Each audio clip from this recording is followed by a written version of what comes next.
வணக்கம் தங்கங்களா, எப்படி இருக்கீங்க? நல்லா இருக்கீங்களா? நானும் சூப்பராக இருக்கேன். நேற்று நம்ம film by ஜேல Assunta case episode 2 பார்த்தோம். இன்னைக்கு 3 பார்க்க போகிறோம். பார்க்குறதுக்கு முன்னாடி எபிசோட் 1, 2 பார்க்கலன்னா கடுகடுன்னு போய் பார்த்துட்டு வந்துடுங்க. அப்போ தான் இந்த எபிசோட் 3 உங்களுக்கு புரியும். வீடியோக்குள்ளே போகிறதுக்கு முன்னாடி அந்த 3 மந்திர பட்டன் அழுத்தி விட்டிங்கன்னா எனக்கு கொஞ்சம் மோட்டிவேஷனாக இருக்கும். அதை கண்டிப்பாக பண்ணுவீங்க நான் நம்புகிறேன். இப்போ சின்ன ஒரு ரீகேப். ஒரு அழகான கிராமத்தில் அசுண்டான்ற பாப்பா வாழ்ந்துட்டு இருக்காங்க. அவங்க திடீர்னு மர்மமான முறையில் காணாமல் போகிறாங்க.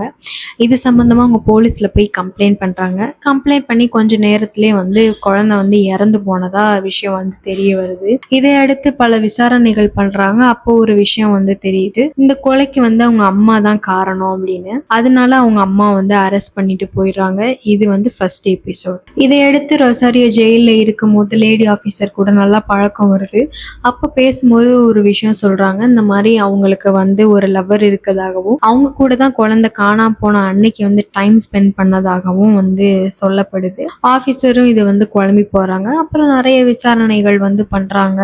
நிறைய ஆதாரங்கள் கிடைக்குது. அதுல சில ஆதாரங்கள் இவங்களுக்கு எதிராக இருக்கு, சில ஆதாரங்கள் கரெக்டா இல்லை. அதனால போலீஸ் என்ன பிளான் பண்றாங்கன்னா, இவங்க 2 பேரையும் அரெஸ்ட் பண்ணி பக்கத்து செல்ல நம்ம வச்சோம்னா இவங்க ஏதாவது பேசுறதுக்கு வாய்ப்பு இருக்கு. அது மூலியமா நம்மளுக்கு ஸ்ட்ராங்கான எவிடன்ஸ் கிடைக்கலான்றத நம்புறாங்க. அதே மாதிரி ஒரு ஸ்ட்ராங்கான எவிடன்ஸ் அவங்களுக்கு கிடைக்குது. அதோட எபிசோட் 2 முடியுது. அப்படியே அசண்டா இறக்குறதுக்கு ஒரு 8 மாசத்துக்கு முன்னாடி என்ன நடந்துச்சுன்னு எபிசோட் 3 ஸ்டார்ட் பண்றாங்க. ஒரு நீண்ட வாய் வார்த்தை சண்டைக்கு அப்புறம் அல்ஃபான்சோ ஒரு முடிவுக்கு வந்துடுறாங்க. இனிமே ஒரே வீட்டுல இருந்தோம்னா அம்மையை கொண்டு சண்டை தான் வரும், நம்ம தனித்தனியா வாழ்ந்துடான்னு முடிவு பண்றாங்க. ஆனா இவர் ஃபினான்சியலி ரொம்ப லோவா இருக்காரு, எந்த வேலையும் இல்லை. அதனால அப்பா கிட்ட காசு கேட்கறதுக்காக வந்திருக்காங்க. அப்பா பார்த்தானே கண்டுபிடிச்சிடுறாரு. இருந்தாலும் அவர் எதுவும் கண்டுக்கல. இங்க பாருடா, நீ எதுக்கு இங்க வந்திருக்கன்னு தெரியும், ஆனா ஒரு சல்லி பைசா கூட உனக்கு கிடையாது. உன்னை பெத்த பாவத்துக்காக நம்ம வீட்டு ரூஃப்ல கொஞ்சம் இடம் இருக்கு, அங்க வேணா தங்கிக்க, உன்னை சாப்பாடு வேணா தரேன். அப்படி இல்லையா உன் மனைவி கூடயும் குழந்தை கூடயும் சந்தோஷமா வாழு, இதை தவிர உனக்கு வேற ஆப்ஷன் கிடையாது, என்கிட்ட எல்லாம் ஒரு பைசாவும் கிடையாதுன்னு சொல்லிடுறாரு. அவரும் கோச்சுக்கிட்டு அங்கிருந்து அவங்க அத்தை வீட்டுக்கு கிளம்பிடுறாரு. அங்க பார்த்தா அவங்க அத்தை கொஞ்சம் நல்லவங்க போல. அவங்க பணம் கொடுக்குறாங்க. ஆனா கொடுக்கறதுக்கு முன்னாடி ஒரு பேப்பர்ல சைன் வாங்கிக்கிறாங்க. எதுக்கு அப்படின்னு கேட்டா, இல்ல நாளை பின்ன நான் செத்து போயிட்டேன்னா நான் யாருக்கு காசு கொடுத்தேன் என் மகனுக்கு தெரியணும்ப்பா, அதனாலதான்ப்பா கொடுத்தேன் அப்படின்னு சொல்லிடுறாங்க. இவரும் பதிலுக்கு அப்பெல்லாம் நடக்காது, நீங்க சாகிறதுக்கு முன்னாடி உங்க கடனை நான் அடைச்சிருவேன், நீங்க கவலைப்படாதீங்கன்னு சொல்லிட்டு அங்க இருந்து கிளம்புறாரு. அப்படியே அசண்டாவோட அப்பார்ட்மெண்ட்டுக்கு ஒரு பக்கத்து அப்பார்ட்மெண்ட்ல சின்னதா ஒரு வீடும் வாங்கிட்டாரு. இனிமே அவர் அங்கதான் இருக்க போறாரு. அப்போ அவரோட இமெயில டிவோர்ஸ் நோட்டீஸ் அனுப்பி ரெக்வஸ்ட் வந்திருக்கு. அதை பார்த்தோன்னே மனுஷன் ரொம்ப டென்ஷன் ஆயிராப்ல. ஸ்ட்ரெயிட்டா வீட்டுக்கே போய் கேட்க ஆரம்பிக்கிறாங்க, என்ன மிரட்டுறியா, இந்த மாதிரிலாம் நோட்டீஸ் அனுப்ப சொல்லி உன்னோட கரண்ட் லவர் தான் சொன்னானா, எங்க உள்ளதான் இருக்கானா, மரியாதையா அவனை வெளிவர சொல்லுன்னு கத்திட்டு இருக்காங்க. ரொசாரியாவும் கொஞ்சம் கத்தாம பேசுங்க, இந்த இமெயில் அனுப்புனது உங்க பொண்ணு தான், உங்க பொண்ணு கிட்ட பண்ணி கத்த போறீங்களா, இங்க பாருங்க அல்ஃபான்சோ, உங்களுக்கு இது எவ்வளவு பெயின்ஃபுல்லா இருக்குன்னு எனக்கு தெரியும், ஆனா தயவு செஞ்சு இந்த டிவோர்ஸ் பேப்பர்ல நீங்க சைன் பண்ணிட்டீங்கன்னா நமக்கும் நம்ம குழந்தையோட எதிர்காலத்துக்கும் ரொம்ப நல்லதுன்றாங்க. பதிலுக்கு அவரு, நல்லதா, எப்படி உன்னால இவ்வளவு ப்ராக்டிக்கலா பேச முடியுது, டெய்லி இதை நினைச்சு எனக்கு தூக்கமே வர மாட்டேங்குது, அவனுக்கு ஒரு மனைவி இருக்காங்க, ஒரு குழந்தை இருக்கு, இன்னொரு குழந்தை பிறக்க போகுது, எப்படி எனக்கு இந்த மாதிரி உனக்கு பண்ண தோணுச்சு, என்னை பத்தி நினைப்ப உனக்கு கொஞ்சம் கூட வரல, அசால்ட்டா டிவோர்ஸ் பேப்பர்ல சைன் பண்ணுங்க எல்லாம் சரியாயிரும்னு சொல்றான்னு அங்க இருந்து கிளம்பிடுறாரு. இப்போ அப்படியே செப்டம்பர் 26, 2013 என்ன நடக்குதுதான் காமிக்கிறாங்க. மொரட் ஆஃபீஸர் சில பிக்சர்ஸ் அல்ஃபான்சோ போன்ல இருந்து டவுன்லோட் பண்ணிருப்பாங்க இல்லையா, தான் பொண்ணோட போட்டோஸ், அதை தான் ஒண்ணா பார்த்து செக் பண்ணிட்டு இருக்காரு. அப்போ அவங்க அப்பா ஃபுட்டு நம்ம 2 பேரும் சேர்ந்து சாப்பிடுவோமா அப்படின்னு பாசமா கூப்பிடுறாரு. இவர் அது கண்டுக்கல, ஏன்னா இவருக்கு இங்க வேலை இருக்கு இல்லையா. அதனாலே என்ன பண்றாரு, தங்கச்சி வீட்டுல நைஸா இவரை விட்டுட்டு நம்ம கோர்ட்டுக்கு போயிடலாம் அப்படின்னு சொல்லிட்டு நினைக்கிறாரு. ஆனா அவங்க அப்பா இது எல்லாத்தையும் கண்டுபிடிச்சிடாங்க. நான்லாம் வரமாட்டேன், இது என் வீடு கிடையாது, முதல்ல இங்க இருந்து கூட்டிட்டு போன்னு அடம் பிடிக்கிறாரு. ஆனா இவர், அப்பா இல்லப்பா வாங்க நம்ம 2 பேரும் சேர்ந்து சாப்பிடலாம், நான் கோர்ட்டுக்குலாம் போக மாட்டேன், இங்க பாருங்கன்னு சொல்லி சமாதானப்படுத்தி அவரும் கூட்டு போறாங்க. ஆனா அவங்க தங்கச்சி மனசாட்சி இல்லாம, நைட்டு வரலாம் என்னால பாத்துக்க முடியாது, எவ்வளவு சீக்கிரம் முடியுமோ அவ்வளவு சீக்கிரம் கூட்டு போ அப்படின்னு சொல்றாங்க. இவரும் கோவத்தோட அங்க இருந்து கிளம்புறாரு. அப்படியே கட் பண்ண போலீஸ் ஸ்டேஷன்ல தான் காமிக்கிறாங்க. அல்ஃபான்சோ ரொசாரியோக்கு ஆறுதல் சொல்லிட்டு இருக்காங்க. இந்த மாதிரி கவலைப்படாத, நம்ம இன்னசென்ட் ப்ரூவ் பண்ற ஒரே நாள் இன்னைக்கு தான், நம்மளால முடிஞ்ச அளவுக்கு எல்லா உண்மைகளையும் சொல்லுவோம், கோர்ட்ல வந்து நம்ம ட்ரையல் வாங்கலாம், நீ எதுக்கும் கவலைப்படாதன்னு தைரியப்படுத்துறாங்க. ஆபீசர் சொல்றாரு, தம்பி நீங்க பேசினது போதும், இப்ப யார் உங்களுக்கு கூட்டு போறேன்னு சொன்னா, இப்ப நம்ம வந்து உங்க வீட்டுக்கு தான் போறோம் ஆதாரம் தேடுறதுக்காக. என்ன ஆதாரம், இதுக்கு மேல என்ன இருக்கு அப்படின்னு இவரும் குழம்பிட்டே போறாரு. அங்க பார்த்து இந்த நியூஸ் ஆனது ரொம்ப பரவிடுச்சு. அதனால மீடியா பீப்புள், லோக்கல் ஆளுங்க எல்லாரும் ஒண்ணு கூட்டிட்டாங்க. அங்க சுத்தி நிக்கிற எல்லா பீப்புளும், மீடியாக்காரங்களும் ரொம்ப தகாத வார்த்தைகள் பயன்படுத்துறாங்க. இவங்க தான் கொலைக்காரங்கன்னும், இவங்க பணத்துக்காக வந்து கொலை பண்ணிட்டாங்க, இவங்க குடும்பமே அப்படிதான், அப்படி இப்படி சொல்லிட்டு ரொம்ப அசிங்கமா பேசுறாங்க. ரொசாரியாவும், நானே என் குழந்தைய இறந்துட்டு நிக்கிறேன், நானே என் குழந்தைய எப்படி கொல்லுவேன், இந்த மாதிரிலாம் பேசி என்னை ரொம்ப காயப்படுத்தாதீங்கன்னு திட்டிட்டு அவங்களும் போயிடுறாங்க. இந்த மீடியா இப்படி ஃபுல்லா க்ரௌட் ஆனதுக்கு காரணமே இந்த மொரட் ஆபீசர் தான். ஆனா அவர் இங்க வந்து ரொம்ப நக்கலா பேசிட்டு இருக்காரு. அப்போ ரொசாரியாட்ட இவர் கேக்குறாரு, சரி சொல்லுங்க, உங்க புள்ள காண போன அன்னைக்கு நீங்க என்ன ட்ரெஸ் போட்டிருந்தீங்க அப்படின்னு கேட்டோன்னே இவங்களும் போய் இந்த ட்ரெஸ் தான் போட்டிருந்தேன் அப்படின்னு சொல்லிட்டு காமிக்கிறாங்க. சரி அது இருக்கட்டும், உங்க பொண்ணை இங்க விட்டுட்டு நீங்க அங்கதானே போனீங்க, போயிட்டு ரிட்டர்ன் வரும்போது ஸ்விம் செட் ஏதோ எடுக்க போறேன் அப்படின்னு சொன்னீங்கன்னு சொல்லிட்டு லேடி ஆபீசர் வந்து சொன்னாங்க. அந்த ஸ்விம் செட்டை காமிங்க அப்படின்னோடனே இவங்களுக்கு ஒன்றும் புரியல. இருந்தாலும் சரின்னு சொல்லிட்டு அவங்களும் காமிக்கிறாங்க. அப்போ ஒரு விஷயம் கேட்குறாரு, நீங்க வந்து இந்த ஸ்விம் சூட் எடுக்கிறதுக்காக அந்த ஊரில் இருக்க வீட்டுக்கு நீங்க போனீங்க, போயிட்டு அந்த ஸ்விம் சூட்டை எடுத்துட்டு வரும்போது உங்க பொண்ணை வந்து காணோம், இருந்தாலும் சரி அப்படின்னு சொல்லிட்டு நீட்டா மடிச்சு இங்க நீங்க வச்சிருக்கீங்க, எனக்கு கதை விடுறீங்களா? இவங்களுக்கு ஒன்றும் புரியல. இவங்க என்ன கேட்குறாங்க, என்ன பதில் சொல்லணும்னு நினைக்கிறாங்க, இதுக்கும் இந்த கேஸுக்கும் சம்மந்தம் இல்லையே அப்படின்னு நின்றுட்டு இருக்கும்போது இவர் வந்து கேட்குறாரு, ஆமாப்பா உங்களுக்கு ஒன்றும் தெரியாது, உங்கள் 2 பேருக்கும் ஒன்றும் புரியாது, நீங்கள் 2 பேரும் ரொம்ப இன்னசென்ட்டு அப்படி தானே? சரி அல்ஃபான்சோ, அந்த ரிவீலிங் ஃபோட்டோஸ் அதை பற்றி உங்களுக்கு ஏதாவது தெரியுமா அப்படின்னோடனே அவர் வந்து, என்ன ரிவீலிங் ஃபோட்டோ, ஒன்றும் புரியலையே, இல்லைன்னு தெரியாது, எதிர்பார்த்த போதுதான், நீங்கள் எங்கே வந்து தெரியும் நீங்கள் சொல்ல போகிறீங்க அப்படின்னோடனே மனுஷன் வந்து டென்ஷன் ஆயிரப்பல. இருந்தாலும் வந்து கோவத்தை வந்து கண்ட்ரோல் பண்ணிட்டு அவரும் அமைதியா இருக்காரு. ஆபீசரும் நக்கலா, சரி வாங்க அல்ஃபான்சோ வீட்டுல போய் அடுத்து தேடலாம் அப்படின்னு அவர் போயிடுறாரு. இங்க ரொசாரியோக்கும் ஒண்ணும் புரியல. அவ்வளவுதானா, வேற எந்த தடையும் நீங்க வந்து தேடலையா, என்ன இது, உன்னோட ரூம்ல கூட எதுவும் தேடல, மத்த இடங்கள்ல எதுவுமே பார்க்கல, என்ன இது ஒன்னும் புரியலையே அப்படின்னு ஒரு குழப்பத்தோட இருக்காங்க. ஆரம்பத்துல இருந்தே இந்த மொரட் ஆபீசர் வந்து ஸ்ட்ராங்கா ஒரு விஷயத்த வந்து நம்புறாரு. இவங்க 2 பேரும் தான் வந்து கொலை பண்ணியிருக்காங்க, கொலை பண்ணிட்டு ஏதோ ஒரு ட்ராமா பண்ணி தான் இன்னசென்ட்டா வந்து நடிச்சு இந்த கொலையை வந்து மறைக்கிறதுக்கு வந்து நினைக்கிறாங்க. அதனால இவங்க 2 பேருக்கும் எதிராக வந்து சாட்சியை வந்து நம்ம கலெக்ட் பண்ணி இவங்க தான் கொலை பண்ணியிருக்காங்கன்றத வந்து முத்திரையிடணும் அப்படின்னு நினைக்கிறாங்க. அதனாலே அவர் வந்து இன்னொரு பெர்ஸ்பெக்டிவ்ல வந்து இந்த கேஸை விசாரிக்கணும்னு தோணவே இல்லை. இவங்க 2 பேரையும் எப்படி மாட்டி விடணும் அப்படின்றது மட்டும்தான் அவர் வந்து நினைக்கிறாரு. அந்த ஆக்ஷன்ஸ் மட்டும்தான் அவர் எடுக்கிறாரு. இங்க அப்படியே அல்ஃபான்சோ வீட்டுக்கு போறாங்க. போற வழியே இந்த மீடியாவும் மற்ற பீப்புளும் ரொம்ப கூட்டிட்டாங்க. இன்னுமே அபிசியமான வார்த்தையில பேசுறது, கல்லெறிறது, இந்த மாதிரிலாம் பண்றாங்க. ரொசாரியோவால இதை பார்த்துட்டு தாங்க முடியல. ஏன்னா ஏற்கனவே அவங்க மென்டலி அன்ஸ்டேபிள். அதனாலே அவங்களால நிக்க கூட முடியல, மயங்கி மயங்கி விழுகுறாங்க.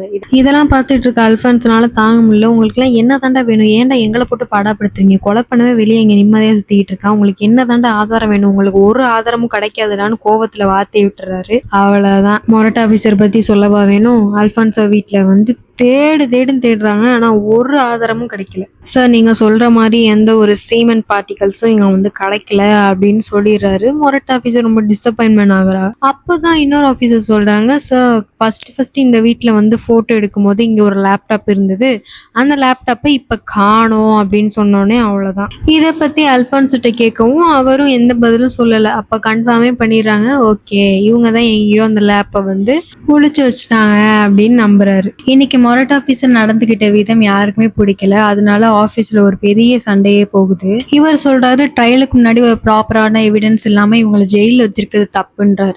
அதுக்கு மொரட் ஆபீசர், நீங்க அவங்கள இன்னசென்ட் நம்புறீங்களா, அவங்க 2 பேரும் கதை விடுறாங்க, பச்சையா தெரியுது, அவங்க தான் பிள்ளை கொண்டுட்டு ஏதோ பண்ணிட்டு இருக்காங்க, நீங்க என்ன இன்னசென்ட் நினைக்கிறீங்களான்னு கேட்கும்போது, நீங்க பாருங்க ஆபீசர், கோர்ட்டுக்கு தேவை உங்களோட அசம்ஷன் கிடையாது, எவிடன்ஸ் தான், எவிடன்ஸ் இருக்கா அப்படின்னு இவர் கேட்குறாரு. அதுக்கு இந்த 2 ஆபீசர் சொல்றாங்க, ரொசாரியோவுக்கு எதிராக வந்து எவிடன்ஸ் வந்து இருக்கு, பட் அல்ஃபான்சோக்கு வந்து இல்லை, ஆனா வந்து வந்து அவங்க மனைவி இப்படி பண்ணியிருக்காங்க அப்படின்னு தெரிஞ்சும் அவங்க எதுவுமே சொல்லாமல் இருக்கிறது தான் ஒரு மாதிரி வியர்டா இருக்கு. மேபி அவர் கூட இன்வால்வ் ஆயிருக்கலாம் அப்படின்னு சொல்லிட்டு சொல்றாங்க. இவர் வந்து சொல்றாங்க, இது வந்து உங்களோட அசம்ஷன். அந்த வீட்டை பார்க்கும்போதே தெரியுது உங்க பொண்ணு மேல எவ்வளவு அக்கறையாவும் அன்பாவும் இருந்திருக்காங்க. அந்த தீமா இருக்கட்டும், அந்த பெட்ரூமா இருக்கட்டும், அந்த போட்டோஸா இருக்கட்டும் அப்படின்னு சொல்லும்போது மொரட் ஆஃபீஸர் சொல்றாங்க, போட்டோஸ். சரி, அந்த போட்டோஸ் நீங்க பாத்தீங்களா? திருப்பி காட்டவா? என் பொண்ணா தான் நான் அந்த மாதிரிலாம் நான் எடுக்க மாட்டேன்ப்பா அப்படின்னு இவர் சொல்ல, பாருங்க ஆஃபீஸர், இது வந்து உங்களோட அசம்ஷன். இந்த போட்டோஸ் எல்லாம் வந்து எவிடன்ஸா எடுக்க முடியாது. சரி, ஓகே, இவரே இன்வால்வ் ஆயிருக்கலாம்னு வச்சுக்கலாம். சரி, ரொசாரியோ கார்ல கூட்டு போற எவிடன்ஸ்ல இவரும் இருந்திருக்கணும்ல, ஏன் இல்ல? அந்த கண்ட்ரி ஹவுஸ்ல வந்து நெய்பர்ஸ் வந்து ரொசாரியோ பார்த்ததா சொன்னாங்கல்ல, அப்ப அந்த கார்ல இவரும் இருந்திருக்கணும்ல, ஏன் இல்ல? இவரும் இந்த கொள்ளையில இன்வால்வ் ஆயிருக்காருன்னு எப்படி நீங்க சொல்றீங்க அப்படின்னு மொரட் ஆஃபீஸர் சொல்றாரு. அப்ப இந்த லேப் ரிப்போர்ட்ஸ் எல்லாம் பொய்ன்னு சொல்றீங்களா? அந்த 3 மாசம் ட்ரக் கொடுத்துருக்காங்க, 27 மாத்திரை கொடுத்துருக்காங்க, இதெல்லாம் பொய்ன்னு சொல்றீங்க கேட்டோட, நான் பொய்ன்னு சொல்லல. இந்த மாத்திரையெல்லாம் எப்படி அல்பான்சா தான் கொடுத்துருப்பாங்கன்றத நான் கேட்கிறேன், அதுக்கான எவிடன்ஸ் தான் நான் கேட்கிறேன் அப்படின்னு இவர் சொல்றாரு. மொரட் ஆஃபீஸரும் அமைதியாயிட்டு அவர் சொன்னதே தான் திரும்ப திரும்ப சொல்லிட்டு இருக்காரு. அப்போ இந்த ஆஃபீஸர் ஒரு விஷயம் வந்து கேட்கறாங்க, இப்படி 2 பேரும் பிளான் பண்ணி கொள்ள தெரிஞ்ச இவங்களுக்கு ஏன் ரொசாரியோ சிசிடிவி கேமரா தெரியற மாதிரி பண்ணாங்க? அதையும் பிளான் பண்ணி மறைச்சிருக்கலாம்ல. அதுக்கு மொரட் ஆஃபீஸர் சைலண்ட் ஆயிடுறாரு. அவரால் எதுவும் பேச முடியல. அவர் கேட்டதெல்லாம் கரெக்டா இருக்கவும், அதெல்லாம் எனக்கு தெரியாது, இவங்க தான் ஏதோ பண்ணியிருக்காங்க, நான் அதை கண்டுபிடிச்சே தீருவேன் அப்படின்னு சொல்லிட்டு அவர் வேலையை பார்க்க ஆரம்பிச்சிட்டாரு. அப்படியே கட் பண்ணா ஒரு சின்ன கோர்ட் மாதிரி காமிக்கிறாங்க. அங்க ரொசாரியோவும் விசாரிக்க ஆரம்பிக்கிறாங்க. சரி சொல்லுங்க, 21 செப்டம்பர் உங்க பொண்ணு என்ன சாப்பிட்டாங்க, அங்க என்ன நடந்தது தெளிவா சொல்லுங்க அப்படின்னு கேக்குறாரு. இவங்களும் சொல்றாங்க, என் பொண்ணு ஆக்சுவலி சாப்பிடல, டெசர்ட் மட்டும் சாப்பிட்டா, நானும் சாப்பிட்டுட்டு அப்புறம் அல்ஃபான்சோ டேப்லெட்ஸ் கொடுத்தாங்க, அதை நான் எடுத்துக்கிட்டேன் அப்படின்றாங்க. ஓகே, நீங்க ஸ்டேஷன்ல கம்ப்ளைண்ட் கொடுக்க வந்த ரிப்போர்ட்ல நீங்க பொண்ணு எத்தனை மணிக்கு காணா போயிருப்பாங்க அப்படின்ற டைம் ஃப்ரேம் நீங்க எதுவும் சொல்லலையே. ரொசாரி ஒரு மாதிரி குழம்புறாங்க, நர்வஸ் ஆகுறாங்க. சார், இது என்ன கேள்வி? நான் என் பொண்ணை காணான்னு பதட்டத்துல இருக்கிற போது எப்படி வந்து எனக்கு டைம் ஃப்ரேம்ல, எனக்கு எக்ஸாக்ட் டைம் ஃப்ரேம்ல ஞாபகம் இருக்கும்? சரி, ஓகே, நீங்க 6 PM போல கார் எடுக்கிறதுக்காக போயிருக்கீங்க, அப்புறம் சில பேக்ஸ் நீங்க மறந்துட்டீங்க, திருப்பி வீட்டுக்கு எடுக்க போயிருக்கீங்க. ஆமா சார், ஒரே ஒரு பிளாஸ்டிக் பேக் எடுக்க போனேன் என்னோட ஸ்விம் சூட்டை வைக்க, அப்பதான் அசுண்டா என் கூட வரேன்னு சொன்னான். அதுக்கு ஆஃபீஸர், ஒரு நிமிஷம், நீங்க சொன்ன ஸ்டேட்மெண்ட்ல வந்து நான் பொண்ணை வீட்டுல விட்டுட்டு போனேன் அப்படின்னு தானே இருந்தது? ஆமா சார், இதைத்தான் நான் ஆரம்பத்துல சொல்லிட்டு இருக்கேன், என் பொண்ணை நான் வீட்டுல தான் விட்டுட்டு போனேன். இந்த ஸ்விம் சூட்டு இடையில கேட்டது, இந்த மேட்டரா இந்த கேஸுக்கும் சம்பந்தமே இல்லைன்றனாலதான் அந்த மேட்டரை நான் சொல்லல. அதுக்கு மொரட் ஆஃபீஸர் சொல்றாரு, நீங்க ஸ்டேட்மெண்ட்ல சொன்னதுக்கும் இப்ப சொல்ற வெர்ஷனுக்கும் வித்தியாசமா இருக்கு.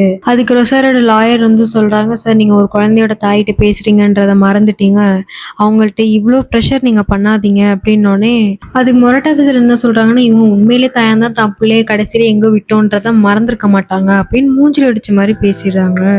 பாவம், அதுல ரொசாரியோ ஃபேஸ பாருங்களேன், ஒரு மாதிரி மனசு உடைஞ்சு அவங்களுக்கு நம்பிக்கையே இல்லை, போராடுறதுக்கு சக்தியும் இல்லை. இவரும் அடுத்து அந்த உடம்புல கண்டுபிடிக்கப்பட்ட அந்த 20 டேப்லெட்ஸ் பத்தி கேக்குறாங்க. இவங்களும் சொல்றாங்க, என் பொண்ணு நல்லா தான் இருந்தா, நல்லா தான் பேசினா, லைட்டா மயக்கம் வருதுன்னு சொன்னா, நானும் நம்ம கிட்ட விளையாடுறா போல அப்படின்னு நினைச்சுக்கிட்டேன். அதுக்கு இவர் சொல்றாரு, அசண்டோட மியூசிக் டீச்சர் எங்க கிட்ட வந்து சொல்லியிருந்தாங்க, இந்த மாதிரி ஜூலை மந்த் கிளாஸ்ல ப்ராக்டிஸ் இருக்கும் போது நிக்க கூட முடியல, மயங்கி மயங்கி விழுந்தாங்க, அதை நீங்க உங்க பொண்ணு வந்து விளையாட்டுக்கு சொல்றாங்க அப்படின்னு நீங்க சொல்ல வரீங்களான்னு கேட்டோன்னே, இல்ல, நீங்க ஏன் அதையும் இதையும் கம்பேர் பண்றீங்க அப்படின்றாங்க. அதுக்கு உடனே ஆபீசர் இன்னொரு கேள்வி கேட்கிறாரு, செப்டம்பர் 20 என்ன நடந்தது, அதாவது உங்க பொண்ணு காணாம போறதுக்கு முந்தின நாள் என்ன நடந்தது அப்படின்னு கேட்டோன்னே இவங்க ஒரு மாதிரி ஷாக்லயே இருக்காங்க. இவங்களும் உண்மையை சொல்லிடுறாங்க, இந்த மாதிரி என் லவர் கூட தான் டைம் ஸ்பெண்ட் பண்ண போயிருந்தேன், டிவோர்ஸ்க்கு அப்புறம் அல்ஃபான்சோ வந்து நிறைய த்ரெட்டன் இமெயில்ஸ்லாம் அனுப்பி என்னை மிரட்டிட்டு இருந்தாரு, இந்த விஷயம் அவருக்கு தெரிஞ்சதுன்னா இன்னுமே கோவப்படுவாருன்னு சொல்லிட்டு அவர்கிட்ட போய் சொல்லிட்டு தான் போனேன், ஆனா அசுண்டாவை பத்திரமா பார்த்துக்கோங்கன்னு அல்ஃபான்ஸோக்கு கால் பண்ணி நான் அந்த மாதிரி ட்ரிப்புக்கு போறேன்னு சொல்லிட்டு தான் போனேன். சரி, அதை விடுங்க, உங்களுக்கு டிவோர்ஸ் ஆகி 4 monthsக்கு அப்புறம் நீங்க ஒரு வாரம் டிப்ரெஷன்ல ஹாஸ்பிட்டல்ல இருந்ததா எங்களுக்கு ஒரு ரிப்போர்ட் வந்திருக்கு, அது எதுனாலும் சொல்ல முடியுமான்னு கேட்டோன்னே இவங்களும் சொல்றாங்க, இந்த மாதிரி நான் கல்யாணம் பண்ணிக்கிற இன்டென்ஷன்ல தான் அவர் கூட பழகினேன், பட் அவர் என்ன சொல்லிட்டாரு, எனக்கு வந்து குடும்பம் இருக்கு, என்னால அவங்களெல்லாம் விட்டுட்டு கூட்டு வர முடியாது, உனக்கு கல்யாணம் பண்ணிக்க முடியாதுன்னு சொல்லிட்டாரு. அந்த ஏமாற்றம் தாங்க முடியாம நான் டிப்ரெஷனுக்கு போயிட்டேன். அப்புறம் ஹாஸ்பிட்டல்ல பார்த்து அல்ஃபான்சோ தான் என்ன அட்மிட் பண்ணியிருந்தாரு. நீ அவனை விட்டுட்டு வந்துரு, நம்ம புதுசா இன்னொரு லைஃப் வந்து தொடங்கலாம் அப்படின்னு அல்ஃபான்சோ சொன்னாரு. எனக்கு விருப்பமே இல்லைனாட்டி கூட என்னோட குழந்தைக்காக நானும் சரின்னு ஒத்துக்கிட்டேன் அப்படின்றாங்க. இதை பத்தி ஆபீசர் வந்து அல்ஃபான்சோட்ட கேக்குறாங்க. அல்ஃபான்சோவும் சொல்றாங்க, என் பொண்ணை பாத்துக்கிற மாதிரி தான் என்னோட மனைவியோட இல்னஸ்க்கு நான் வந்து கூட இருந்தேன், இதுல வேற எந்த உள்நோக்கமும் இல்ல அப்படின்றாங்க. சரி ஓகே, உங்க பொண்ணு காண போன அன்னைக்கு நீங்க சாப்பாடுலாம் சாப்பிட்டு முடிச்சுட்டு உங்க மனைவிக்கு வந்து 2 மாத்திரை வந்து கொடுத்ததா அவங்க சொன்னாங்க, உண்மையா? எனக்கு ஞாபகம் இல்லை, ஆனா எப்பயாவது அவங்க மறந்தாங்கன்னா நான் டேப்லெட்ஸ் வந்து கொடுப்பேன். சரி ஓகே, நீங்க எப்பயில இருந்து இந்த மாதிரி பண்ணிட்டு இருக்கீங்கன்னு கேட்டோன்னே எனக்கு சரியா ஞாபகம் இல்லை. சரி ஓகே, ஜூன், ஜூலை, செப்டம்பர் உங்க மனைவிக்காக இந்த டேப்லெட்ஸை நீங்க வந்து ஃபார்மசியில பர்ச்சேஸ் பண்ணிருக்கீங்க, அது எதுக்கு? இவர் குழம்புறாரு, இவர் ஏன் மாத்திரன்னு டேப்லெட்ஸ் பத்தியே கேட்டுட்டு இருக்காங்க அப்படின்னு தோணுது. இருந்தாலும் ரெஸ்பான்ஸ் பண்றாங்க, இந்த மாதிரி அவங்க டிப்ரெஷன், அந்த ஸ்ட்ரெஸ் லெவல் அதிகமாயிருந்துச்சுன்னா மேபி நான் வாங்கியிருப்பேன், டேப்லெட்ஸ் கூட அவங்க வீட்டில தான் இருக்கும் அப்படின்றாரு. ஓகே அல்ஃபான்சோ, சில மாதங்களுக்கு முன்னாடி உங்க பொண்ணு ஒரு மாதிரி மயக்க நிலையில இருக்காங்கன்னு சொல்லிட்டு மியூசிக் டீச்சர் கால் பண்ணதாகவும் நீங்க அவங்க போய் பிக்கப் பண்ணீங்களா அப்படின்னு கேட்டோன்னா, ஆமா நான் தான் போய் என் பொண்ணை கூட்டிட்டு வந்தேன். சரி ஓகே, ஹாஸ்பிட்டல் கூட்டிட்டு போய் காமிச்சிங்களா? இல்ல நான் காமிக்கல, அது அவ்வளோ பெரிய இஷ்யூ இல்ல. சரி நீங்க எதுக்கு டேப்லெட்ஸ் பத்தியே கேட்டுட்டு இருக்கீங்க? ஏன்னா உங்க பொண்ணு மியூசிக் டீச்சர்கிட்ட சொல்லியிருக்காங்க, இந்த மாதிரி சர்டன் ஒயிட் பவுடர் வந்து எனக்கு ஃபுட்ல கலந்து கொடுக்குறாங்கன்னு உங்க பொண்ணு சொல்லியிருக்காங்க. இவர் ஒரு மாதிரி தயங்குறாரு. அப்புறம் சொல்றாரு, அவங்களுக்கு அலர்ஜிஸ் இருக்கு, அதனால நான் கொடுப்பேன், ஆனா அவங்களுக்கு எந்த ஒரு அலர்ஜியும் இல்லைன்னு லேப் ரிப்போர்ட்ல போட்டிருக்குன்னு மொரட் ஆஃபீஸர் சொல்றாரு. இவர் வந்து சைலண்ட் ஆகுது. நெக்ஸ்ட் கேள்வி கேட்கிறாரு, உங்க பொண்ணு காண போன அன்னைக்கு நீங்க உங்க அபார்ட்மெண்ட்ல உட்காந்து புக் படிச்சிட்டு இருந்தீங்களான்னு கேட்டேன். ஆமா படிச்சிட்டு இருந்தேன். சரி உங்க காண போன லேப்டாப் எங்க அப்படின்னு கேட்டோன்னே இவர் டென்ஷன் ஆயிராரு. ஏன் சார் நீங்க சம்மந்தமே இல்லாம வேற கேள்வி கேட்டுட்டு இருக்கீங்க அப்படின்னோடனே இவர் சொல்றாரு, சம்மந்தம் இருக்கு, ஏன்னா நீங்க உங்க பொண்ணுக்கு வந்து ட்ரக் கொடுத்து உங்க ப்ரோனோகிராஃபி இமேஜினேஷன்ல நீங்க எப்படிலாம் பார்க்கணுமோ அந்த மாதிரி உங்க பொண்ணை நீங்க பார்த்திருக்கீங்க அப்படின்னு இவர் ஒரு கேவலமான ஒரு அக்யூசேஷன் வைக்கிறாரு. இதை கேட்டுட்டு ஏற்கனவே இவர் மேல செம்ம காண்டுல இருக்காங்க. இதை கேட்டதுக்கு அப்புறம் இவர் இன்னுமே கோவமாயிடுறாரு. என் சொந்த பொண்ணை நான் எப்படி பார்ப்பேன், இது வந்து உண்மையிலே ஃபால்ஸான அக்யூசேஷன். அதுக்கு எந்த ஒரு ரெஸ்பான்ஸ் இல்லாம மொரட் ஆஃபீஸர் அங்கேருந்து கிளம்பிடுறாரு. அப்படியே கட் பண்ணி அந்த செல்லுக்குள்ளதான் காமிக்கிறாங்க. பாவம் அவங்க 2 பேருமே எமோஷனலி ரொம்ப வீக்கா இருக்காங்க.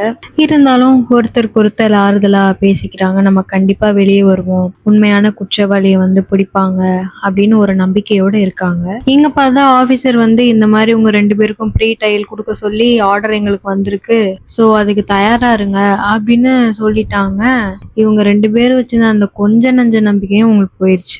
இங்க பார்த்தா இந்த லாயர் வந்து இதுக்கப்புறம் என்னால் இந்த கேஸை ஹேண்டில் பண்ண முடியாது, ஆதாரம் எல்லாம் இவங்களுக்கு எதிரா இருக்கு அப்படின்னு சொல்லிட்டு நைஸா எஸ்கேப் ஆயிடுறாரு. இதுக்கப்புறம் இந்த கேஸ்ல வந்து ஒரு புதிய திருப்பமா, ஒரு புதிய நம்பிக்கையா புதுசா ஒரு ஆபீசர் வந்து ரொசாரியோக்காக வாதாட வந்திருக்காரு. ஃபர்ஸ்ட் அசுண்டாவோட பிணத்தை கண்டுபிடிச்சாங்க இல்லையா, அந்த ஸ்பாட்ல தான் அவரும் பொண்ணும் போட்டோஸ் எல்லாம் எடுத்துட்டு இருக்காங்க. அப்ப நம்ம தாத்தா தெய்வம் மாதிரி வந்து சொல்றாரு, பாவம் இந்த குழந்தையோட அம்மா அப்பா வந்து ஒரு கொலகார ரேஞ்சில் வந்து ட்ரீட் பண்ணி இந்த மீடியா எல்லாம் போட்டுட்டு இருக்கு, ஆனா அவங்க 2 பேரும் இன்னசென்ட்னு எனக்கு நல்லா தெரியும், எப்படி நீங்க உறுதியா சொல்றீங்க அப்படின்னு தாத்தாட்ட கேக்குறாரு. தாத்தாவும் சொல்றாரு, இந்த மாதிரி அந்த குழந்தை கொல்லப்பட்ட நைட்டு ஒரு 11:20 இருக்கும், நானும் என் மனைவி இந்த பாதையில நடந்து போனோம், அப்ப இங்க வந்து ஒரு பிணமும் இல்ல, இந்த விஷயத்த நான் ஆரம்பத்துல இருந்து சொல்லிட்டு இருக்கேன், ஆனா ஆபீசர்ஸ் எல்லாம் நம்ப மாட்டேங்கிறாங்கன்னு இவங்களும் செக் பண்ணி பாக்குறாங்க. இந்த தாத்தா விசாரிச்சது இருக்கு, ஆனா இவர் சொன்ன ஸ்டேட்மெண்ட் அதுல இல்ல. அப்புறம் 10:30க்கு வந்து அவங்க கம்ப்ளைண்ட் கொடுக்க போன ஸ்டேட்மெண்ட் அதுல இருக்கு. அப்படியே கட் பண்ணி லாயர் ஸ்ட்ரைட்டா ரொசாரியோ தான் பார்க்க போறாங்க. ரொசாரியோக்கு உங்களை ஏற்கனவே தெரியும் போல, நீங்க எதுவும் கவலைப்படாத, இந்த மொரட் ஆஃபீஸர் வந்து உங்க 2 பேரையும் இந்த கேஸ்ல சிக்க வைக்கணும் அந்த இன்டென்ஷன்ல தான் அவர் வேலை பார்த்துட்டு இருக்காரு, ஆனா நீங்க 2 பேரும் இன்னசென்ட்னு எனக்கு தெரியும், நான் அதை ப்ரூவ் பண்ண தான் போறேன் அப்படின்றாரு. அப்போ ரொசாரியோ ஒரே ஒரு விஷயம் தான் கேட்குறாங்க, சார் எனக்காக ஒரு உதவி செய்ய முடியுமா, என் பொண்ணோட அஸ்தியை வாங்கி என் அம்மா கிட்ட கொடுக்க முடியுமா? அதுக்கு இவர் சொல்றாரு, நீங்க கவலைப்படாதீங்க, சீக்கிரமே வெளியே வந்து உங்க பொண்ணோட அஸ்தி உங்க கையில நான் வாங்கி கொடுக்குறேன் அப்படின்னு இவர் சொல்றாரு. போறாரு. இங்க பார்த்தா அந்த பாப்பாவோட ஷர்ட்ல ஒரு சீமன் கிடைச்சது இல்லையா, அதோட லேப் ரிப்போர்ட்ஸ் வந்திருக்கு. அதை பத்தி தான் மொரட் ஆஃபீஸர்கிட்ட பேசிட்டு இருக்காங்க.